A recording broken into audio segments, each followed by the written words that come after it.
waxaa jira casharo ama talooyin aad muhiim ugu ah noloshaada oo aad rajayn lahayd in mar hore lagu sheego ama lagu bari lahaa balse aan lagu barin ama aan lagu sheegin. waxa laga yaabaa inaad casharadan hore u taqaanay balse aadan ku dhaqmi jirin, laakiin maanta ka gadaale waxaan rajaynayaa in aad fulin doonto ama aad ogaan doonto muhiimadda iyo ahmiyadda ay lahaayeen ama ay leeyihiin casharadan. السلام عليكم. soo dhawaada saaxiibayaal, waxaan ahay Ibrahim Adam. waxaan maanta kula wadaagi doonaa 18 ama talo oo aan rajayn lahaa in mar hore la ii sheego ama la ii baro. waliba tan ugu horeysa waa mid kaliyan ka sheelay in aan mar hore ogaanin. tan saddexaadna waa mid naga dhaxaysa kuligeen oo si gaar ah noo saameynaysa ka Soomaaliyahan. waxaan rajaynayaa in aad muuqaalkan dhameysan doonto kana faa'iideysan doonto casharadan ama talooyinkan muhiimka ah. haddaan si toos ah ugu gudagalno, midda ugu horeysa waxay noqonaysaa there is no one is coming to save you. cidina uma soo socoto si ay kuu badbaadiso ama ay kuu gacan qabato, walaa walaalaha, walaa waalidka, walaa saaxiibadaadan faraha badan ee aad samaysatay. waalidkaaga way ku jecel yihiin, way ku taageerayaan, laakiin ha ka sugin in wax kasta ay agtaada keenaan. waa ku keligaa noloshan buuraha ka culus kana baaxadda weyn badda iyo cirka. waxaa laga yaabaa in aad hesho cid wax kuu sheegta, laakiin lagama yaabo in aad hesho cid wax kuu bilowda ama ku siisa. marka waa in aad barataa sida loo noolaado keliga, waa in aad barataa sida wax loo qabsado keliga. waxaa tahay halyeyga keliya oo ay sugayso naftaada.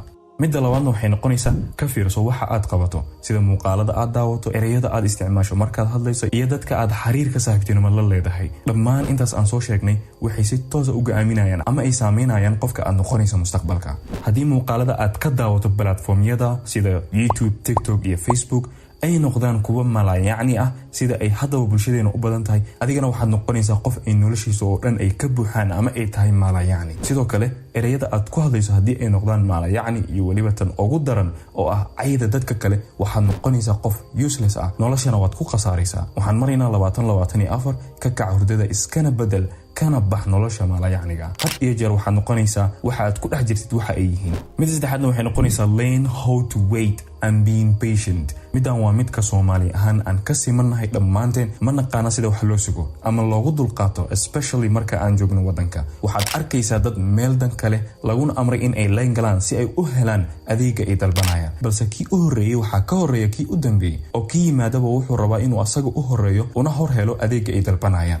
balse markii aan tagno waddan kale waxaan u hoggaansannahay una helannahay, diyaarna u nahay in aan raacno sharciga. dhanka kalena wuxuu yahay markii aan rabno in aan bilowno business ama shay kale, ma sugi karno inta ay waxaasi ka hagaagayaan. waxaan rabnaa in aan horay u helno wax kasta, balse suuragal maahan oo wax kasta waqti ayay qaataan. wax kastana waxay ku yimaadaan its own time. marka sii waqti waxa aad doonayso in aad hesho si aad u hesho.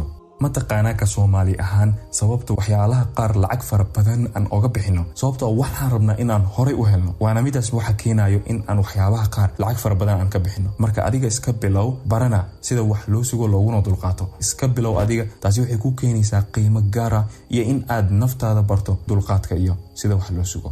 mid afraadna waxay noqonaysaa every action has a consequence. ficil kasta oo aad samaysid waxaa ka dambeeya cawaaqib, ama mid xun ha ahaado ama mid wanaagsan ha ahaado. marka waa in ficil kasta oo aad samaynaysid aadan ka filan kaliya wanaag, waa in sidoo kalena aad ka filataa natiijo xun. waxaa qasab kuu ah marka in aad mar walba u diyaarsanaataa caqabadaha ka hor imaanayo projectigaaga. waa in aad u dulqaadataa kana gudubtaa. midda shanaadna waa start learning new skill. bilow in aad barato xirfad cusub. waxaan maraynaa 2024. anigaan kula hadlayo waxaa jirtay 3 sano ka hor xirfad aan rabay in aan bilaabo, balse nafteyda waxaan ugu sheekeeyey in ay adag tahay muddada aan ku baranayo oo ah mid badan. waxaa laga yaabay in ay ugu filnaan lahayd keliya 6 bilood, balse maanta waan ka shalayaa in aan baran xirfadaas. waxaana go'aan ku gaaray in aan sanadkan bilaabo, waana bilaabay. waqtigu wuu soconayaa, ma istaagayo.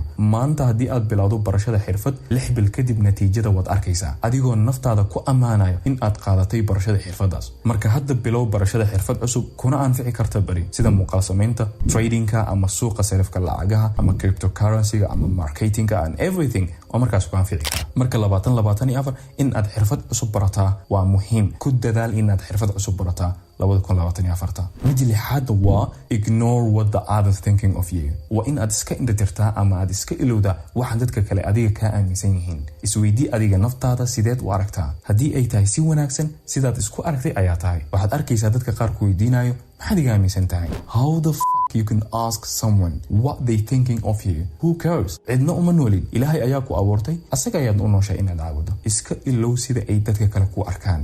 waa muhiim in aad aqoonsataan naftaada. midda toddobaadna waxay tahay stop comparing yourself to others. Stop comparing yourself to everyone except who you were yesterday. Jooji in aad naftaada barbar dhigtaa dadka kale. Marka laga reebo qofkii aad adiga shalay ahayd, cid aadan ahayn ma noqonaysid.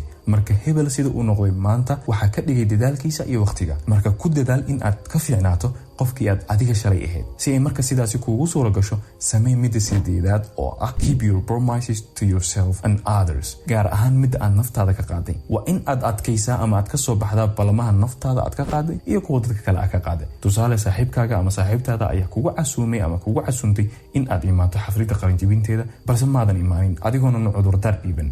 ma u malaynaysaa in beri uu ku xushmeynayo ama ay ku xushmeyn doonto? Waa maya.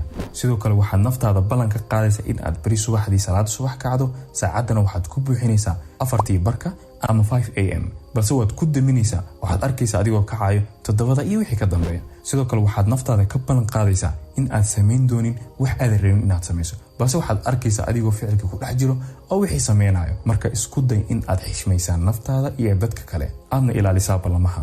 Waxaan rajaynayaa in aad casharadaas ama talooyinkaas aad ka faa'iidaysan doonto insha Allah. midda ugu muhiimsan ahna midda ugu dambaysa oo aan kula wadaagayo ayaa waxay tahay in aad kanaalkan ku soo biirto, muuqaalkan asxaabtaada aad la wadaagto ama aad like garayso si uu dad fara badan u gaaro. Assalaamu calaykum.